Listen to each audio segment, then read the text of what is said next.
উত্তর চব্বিশ পরগনার বসিরহাট মহকুমার মাটিয়া থানার অন্তর্গত রাজেন্দ্রপুর গ্রাম পঞ্চায়েতের খড়িডাঙ্গার মাঝেরপাড়া এলাকায় আজ সকালে আক্রান্ত হন বিজেপি প্রার্থী রেখা পাত্র।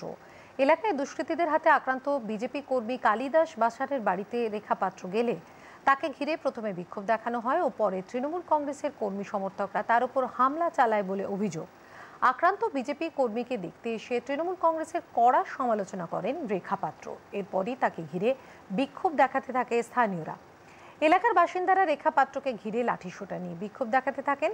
বিজেপি ও তৃণমূল কংগ্রেস কর্মীরা হাতাহাতিতে জড়িয়ে পড়েন। এই পরিস্থিতি দেখে রেখা পাত্রর নিরাপত্তা রক্ষীরা দ্রুত তাকে ওই এলাকা থেকে সরিয়ে নিয়ে যায়।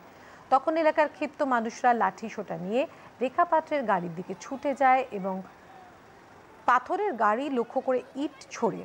এরপর রেখা পাত্রের সঙ্গে থাকা অন্যান্য গাড়িগুলো রাস্তা গাড়ির সামনে কাঠের গুঁড়ি ফেলে আটকে দেয়।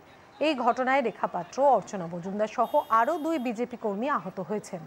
ধান্যকুড়িয়া গ্রামীণ হাসপাতালে তাদের চিকিৎসা করানো হয়। এরপর বিজেপি প্রার্থী মাটিয়া থানায় এসে লিখিত অভিযোগ জানান। আমরা রাজেন্দ্রপুর খড়িডাঙ্গায় গেছিলাম প্রচারের জন্য এবং ওখানে 2 জন বিজেপি কর্মীর বাড়িতে প্রচণ্ডভাবে আক্রমণ করা হয়। আগামী শনিবারে ওনাদের উপরে ওনারা দেয়াল লিখেছিলেন বিজেপির হয়ে, তার জন্য সেই দেয়াল রং দিয়ে মোছার চেষ্টা করেছিলেন। সেটাই আমরা দেখতে গেছিলাম এবং ওনাদের উপরে মারধর করা হয়েছিলেন।